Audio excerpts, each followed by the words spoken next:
The roast beef was perfectly cooked, but I could barely taste it. Sunday dinner at my parents' house had always been a performance. Mom's carefully arranged table settings, Dad's practiced anecdotes about the business, my brother Marcus's strategic laughs at all the right moments. But tonight felt different.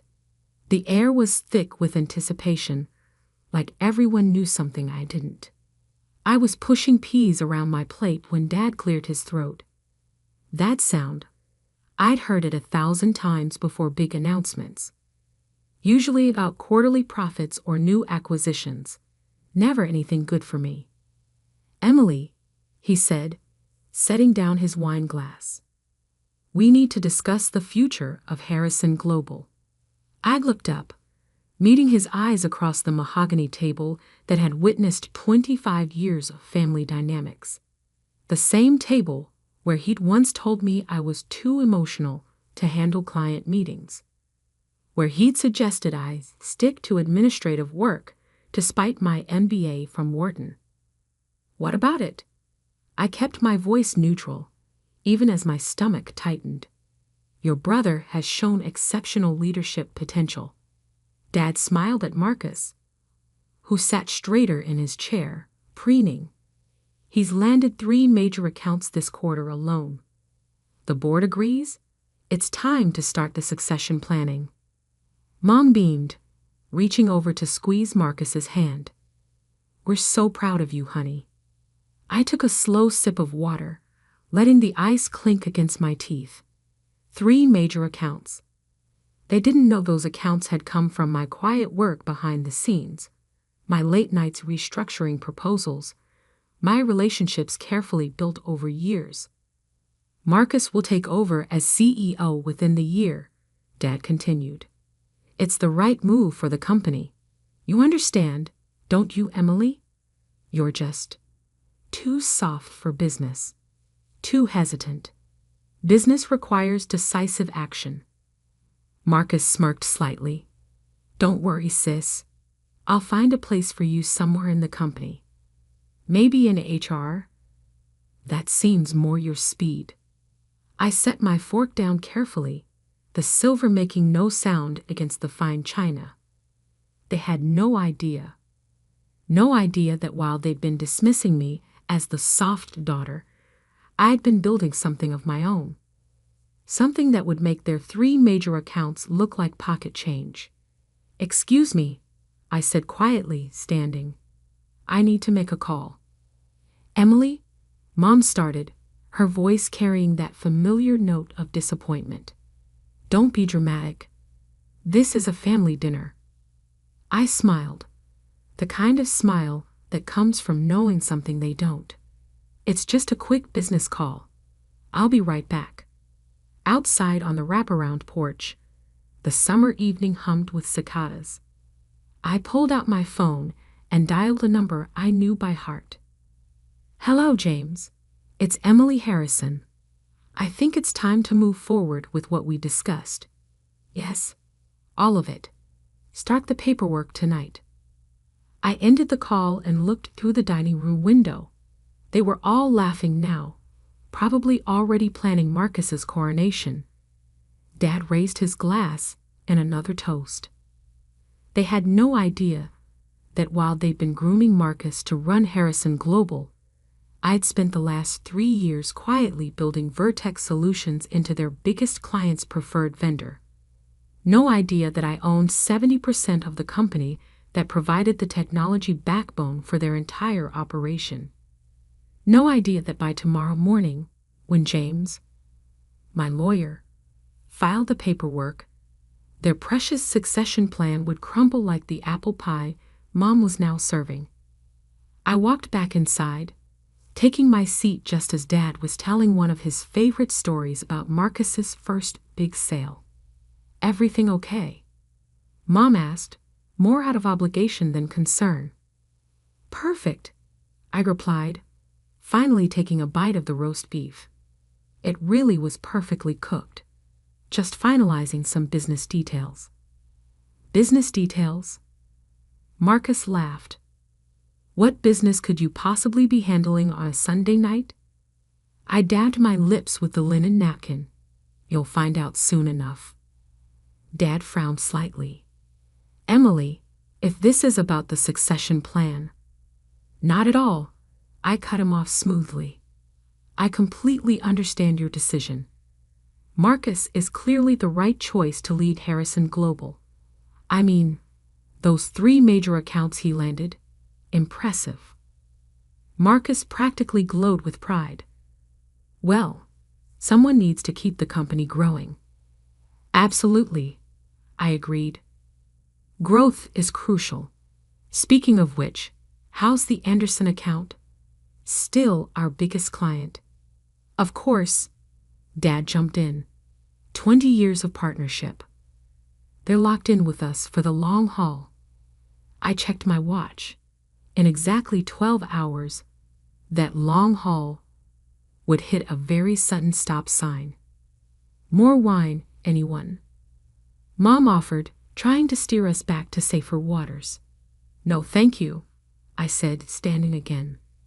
I should actually head out. Early meeting tomorrow. On a Monday? Marcus scoffed. With who? I grabbed my purse, slinging it over my shoulder. Oh, just the CEO of Anderson Corp. Nothing major. The silence that followed me out was almost as satisfying as what I knew tomorrow would bring. Almost. That night, in my downtown apartment, I sat at my desk reviewing the documents James had sent over. Everything was in order. The merger agreement, the technology transfer contracts, the new service terms. 3 years of careful planning, all leading to this moment. My phone buzzed. A text from Marcus. Hope you're not too upset about dinner. It's just business, sis. Nothing personal. I smiled at the screen. He was right about one thing. It was just business. And by this time tomorrow, they'd learn exactly what kind of businesswoman their soft daughter had become. I closed my laptop and walked to the window, looking out at the city lights. Somewhere out there, my father was probably raising another toast to Marcus. Mom was probably already planning the announcement party, and the board members were patting themselves on the back for choosing the right successor. Let them celebrate tonight. Tomorrow would bring a very different kind of meeting. I poured myself a small glass of the whiskey I'd been saving, the same brand Dad always said was too strong for a woman's palate. The liquid burned satisfyingly as I pulled out my phone one last time. A quick text to James. Everything ready for tomorrow. His response came immediately. All set. Board meeting scheduled for 9 a.m. Anderson CEO confirmed for 10. You sure about this? I typed back. Absolutely. Time to show them what too soft looks like. Then I turned off my phone, settled into my favorite chair, and waited for morning to arrive. The calm before the storm felt almost electric. Tomorrow, Harrison Global would learn that while they'd been underestimating me, I'd been building an empire. Tomorrow, they discovered that their biggest client wasn't just partnering with my company. They were merging with it. Tomorrow, they'd finally understand what they'd missed all these years. That sometimes the quiet ones, the soft ones, the ones you dismiss and overlook, they're the ones you should have been watching all along. But tonight I would sleep peacefully, knowing that the next family dinner would be very, very different. Monday morning arrived with the kind of clarity that only comes before life-changing moments. I dressed carefully, a charcoal gray suit, minimal jewelry, hair pulled back sleek and professional. No flash, no drama, just quiet confidence. My phone had exploded overnight. 27 missed calls from Dad, 15 from Marcus, countless texts demanding explanations. I ignored them all. They'd get their answers soon enough. At exactly 8:45 a.m., I walked into Harrison Global's headquarters. The security guard did a double take. I hadn't been here in months. Not since Dad had suggested I take some time to find myself. The elevator ride to the 30th floor felt surreal. Behind these steel doors, I'd spent countless moments swallowing my pride, hiding my ambitions, playing the role they'd cast me in. Not today. Emily, Jessica, Dad's assistant, nearly dropped her coffee when she saw me. The board meeting's about to start. Your father specifically said. I know what he said. I cut in smoothly. But I think they'll want to hear what I have to say. The boardroom doors were closed, but I could hear voices inside. Marcus's distinctive laugh carried through, probably telling another exaggerated story about his business prowess. I checked my watch. 8:57 a.m. Right on schedule. Emily. Dad's voice boomed as I pushed open the doors. What are you doing here? This is a closed board meeting. The room fell silent. 12 pairs of eyes turned to me. The board members, Marcus and Dad, all wearing various expressions of confusion and annoyance. Good morning, everyone, I said calmly, taking the empty seat at the far end of the table. Please, don't let me interrupt. Marcus stood up, his face reddening. Dad, this is ridiculous. She can't jest. Actually, I interrupted, pulling out my laptop. I can. And you might want to sit down for this. Now listen here, Dad started, but his words were cut off by a sharp knock at the door. James walked in, followed by Michael Anderson, CEO of Anderson Corp., our biggest client, and two people I knew Gabord would recognize, the heads of Anderson's legal and technology departments. What's going on? Dad demanded, standing now. Michael, we didn't have a meeting scheduled until 10 o'clock, Michael finished, checking his watch. We're a bit early. Hope you don't mind. The color drained from Dad's face as Michael took the seat next to me. The others remained standing, creating a powerful visual I knew wouldn't be lost on the board. Emily, Dad's voice had dropped to a dangerous whisper. What have you done? I opened my laptop, connecting it to the room's display screen. Why don't I show you? The first slide appeared. Vertex Solutions logo alongside Anderson Corp.'s with the merger announcement date. Today. 3 years ago, I began, my voice steady. While you were all busy deciding I was too soft for business, I founded Vertex Solutions. We specialize in integrated technology solutions for enterprise-level operations. Sound familiar? It should. We've been handling Anderson Corp.'s entire digital infrastructure for the past 2 years. Marcus laughed, but it sounded hollow. This is a joke, right? There's no way you... Vertex Solutions, Michael Anderson cut in, has revolutionized our operations, increased efficiency by 40%, reduced costs by 35%, and yes, your sister built it from the ground up. I clicked to the next slide. The merger details. The numbers were staggering, even to me, and I'd been looking at them for weeks. As of this morning, I continued, Vertex Solutions and Anderson Corp. Are merging. The paperwork has already been filed. And our first order of business? I paused, letting the moment stretch, reviewing all existing vendor contracts. The silence in the room was deafening. Dad's face had gone from red to white. Marcus looked like he might be sick. You can't do this, Dad finally managed. The Anderson account. We'd had it for 20 years. 19, I corrected. And yes, I can. In fact, I nodded to James. who began distributing folders to the board members I already have. The folders contained what I knew would be their worst nightmare: a complete audit of Harrison Global's service delivery to Anderson Corp over the past 3 years. Every missed deadline, every overcharged invoice, every technical failure that my team at Vertex had quietly fixed, while Harrison Global took the credit. "This is personal," Marcus accused, his voice shaking. "You're doing this because of last night." I looked at him calmly. "No, Marcus, I'm doing this because it's good business.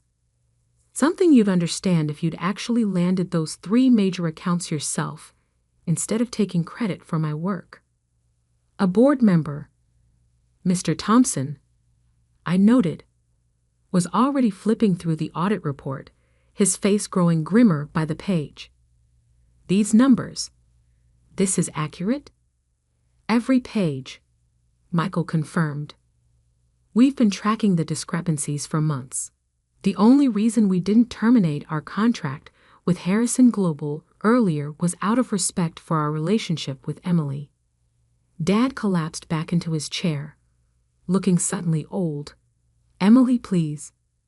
We can talk about this. Whatever you want. A position on the board, equity in the company." "I don't want anything from Harrison Global," I said, standing. "I have my own company. One that I built without nepotism, without taking credit for others' work, and without underestimating people because of their gender or their supposed softness." I gathered my things, nodding to Michael and James. "The board has 24 hours to review those documents. After that, we'll need your decision on whether Harrison Global wishes to bid for a new contract under the merged company's terms, or if you prefer to terminate the relationship entirely." As I turned to leave, Marcus found his voice. "You'll regret this when the family finds out." "The family?" I laughed softly. "You mean the same family that spent years telling me I wasn't cut out for business. The same family that was ready to push me into HR because I was too soft to lead." I reached the door and turned back one last time. I think they'll be very interested to learn just how wrong they were. The last thing I saw as the doors closed was Dad's face, a mixture of shock, anger, and something I'd never seen before: respect. In the elevator down, Michael turned to me. "That went well." I smiled. "It did. Thank you for coming in person." "Are you kidding? I wouldn't have missed this for the world." He paused. "You know they'll try to fight back." "Let them," I said, checking my phone. The news of the merger was already hitting the business wires. Harrison Global stock would take a hit the moment the market opened. I'm not afraid of a fight. Back in my car, I finally allowed myself a moment to breathe. My hands were shaking slightly, not from fear, but from adrenaline. Years of careful planning, of swallowing my pride, of building something in silence, it had all led to this moment. My phone buzzed again. "Mom, this time." "What have you done?" "Your father is devastated." "How could you do this to your family?" I started typing a response, then deleted it. Some answers couldn't be explained in a text. Some lessons had to be learned the hard way. Instead, I called my assistant at Vertex. "Sarah?" "Yes, everything's done. Start the next phase." "And Sarah?" "Book me a table for 1 at La Maison tonight. I think this calls for a celebration." The day wasn't over yet. There would be more meetings, more accusations, more attempts to paint me as the villain. But for now, I had shown them exactly who I was. Not the soft, hesitant daughter they dismissed, but the businesswoman who'd outmaneuvered them all. And this was just the beginning. The aftermath was even more spectacular than I'd anticipated. By Tuesday morning, Harrison Global stock had dropped 18%. The business papers were running headlines like Family Dynasty Disrupted, Harrison Global Loses Biggest Client to Founder's Daughter, and Vertex Solutions, the silent giant that changed the game. I sat in my office at Vertex, watching the city wake up through floor-to-ceiling windows. My phone had finally stopped buzzing. Either they'd run out of things to say, or they'd realized I wasn't going to respond. The silence felt like victory. Sarah knocked on my door. "Your 9 a.m. is here." I nodded, straightening my desk. "Send them in." The Harrison Global board members filed in. Thompson, Martinez, and Chen. No Dad. No Marcus. Interesting. "Emily," Thompson began, looking uncomfortable in my space. "We've reviewed everything. And," I kept my voice neutral, professional, "the board has voted. We want to negotiate new terms with Vertex Anderson." He paused, "without current management's involvement." I raised an eyebrow. "Meaning?" "Meaning your father and brother have been asked to step down. Effective immediately." The words hung in the air. I hadn't expected this, hadn't planned for it. Part of me felt a twinge of guilt, but I pushed it aside. They'd made their choices. "I see," I said carefully. "And what exactly are you proposing?" Martinez leaned forward. "We want to discuss a potential merger. Harrison Global and Vertex Anderson. Combined resources, shared leadership." I almost laughed. "You want me to save the company?" "We want to survive," Chen said bluntly. "Your father's leadership style, it's outdated. The board should have seen it sooner." I stood, walking to the window. Below, I could see the Harrison Global building, the same building where I'd been told countless times I wasn't good enough. "No," I said finally, turning back to them. "No." Thompson looked shocked. "Emily, this could be an incredible opportunity. Harrison Global needs to learn to stand on its own," I cut in. "Without nepotism, without relying on family names. I'm happy to negotiate fair contract terms for future business, but a merger? No." They left looking defeated, but I felt lighter. This wasn't about destroying Harrison Global. It was about forcing change. That afternoon, I received an unexpected visitor. "Mom." "Security called," Sarah announced. "Your mother's downstairs. Should I send her up?" Mom looked out of place in my modern office, clutching her designer handbag like a shield. Her eyes took in everything. The views, the sleek furniture, the clear signs of success she'd never bothered to notice before. "So this is where you've been hiding," she said, attempting her usual dismissive tone but failing. "Building, Mom. Not hiding." She sat down, smoothing her skirt. "Your father's devastated. The board, they're forcing him out. Your brother too. Is this what you wanted?" What I wanted? I felt years of suppressed anger rising. What I wanted was for my family to see me, to acknowledge my capabilities, to stop treating me like I was somehow less because I didn't fit Dad's idea of a business leader. "We were protecting you." "No," I cut her off. "You were controlling me." "There's a difference." She fell silent, looking at the magazine on my desk, my face on the cover, the headline reading "The Silent Revolution. How Emily Harrison Changed the Game." "I don't even know who you are anymore," she whispered. "That's the problem, Mom. You never did." After she left, I called James. "How's it looking?" "Harrison Global's board is in chaos. They're announcing your father's retirement tomorrow, spinning it as a planned succession. Marcus is being quietly let go." I closed my eyes. "And the family?" "Your cousins have been calling. Apparently, There's a lot of money tied up in Harrison Global stock. They're not happy. They'll survive, I said, though the weight of it all was finally hitting me. That evening, I drove to my parents' house. The same house where just days ago they'd announced my brother's succession.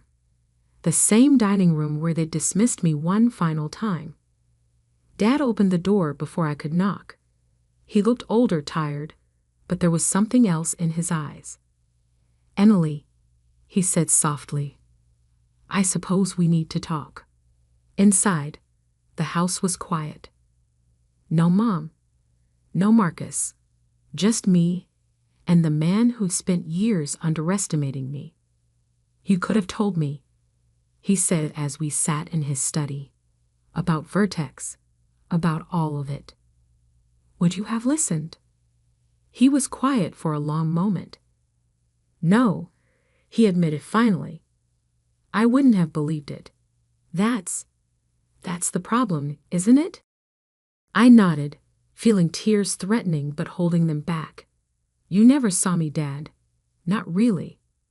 "I saw what I wanted to see," he said. "A daughter who needed protection. Instead," he gestured vaguely at me, "instead you were building an empire right under my nose." "I learned from watching you," I said. "Every mistake, every success. I just did it differently." He picked up a photo from his desk, me at graduation, young and hopeful. "The board's right, you know. I'm done. Harrison Global needs new leadership." "I know. Marcus," he sighed heavily. "He's not taking it well. He never earned it, Dad. Any of it." We sat in silence for a while, the weight of years of misunderstanding between us. "I'm proud of you," he said finally, the words sounding strange from his lips. "I know it doesn't matter now, but I am."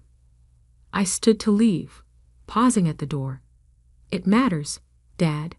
It's just too late."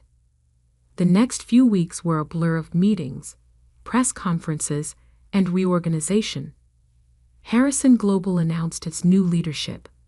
Young, diverse, merit-based. Their stock began to recover. Marcus left the country, reportedly traveling in Europe. Mom stopped trying to make me feel guilty. Vertex Anderson flourished. Our merger became a case study in business schools. The Harrison Method, they called it. Building success quietly, strategically, without fanfare until the moment of revelation. 1 year later, I sat in my office, looking at a new email from Dad. He'd started a small consulting firm, helping family businesses navigate succession planning. His message was simple. "I tell them all about you. About how I almost lost everything because I couldn't see past my own prejudices. Some of them listen. Thank you for teaching me the hardest lesson of my life. Love, Dad." I smiled, clicking reply. "Dinner this Sunday? Just us." His response came quickly. "I'd like that." As I looked out at the city skyline, I thought about that Sunday dinner a year ago. The daughter they thought was too soft had turned out to be the strongest of them all. Not through force or drama, but through quiet determination and strategic patience. Sometimes the best revenge isn't about destroying what others have built. It's about building something better yourself. Something so undeniable that they have no choice but to finally see you for who you really are. I picked up my phone and dialed. "Sarah, clear my schedule for Sunday evening. I'm having dinner with my father." It wasn't forgiveness, not exactly, but it was something like progress. And in business, as in family, sometimes that's the best you can hope for.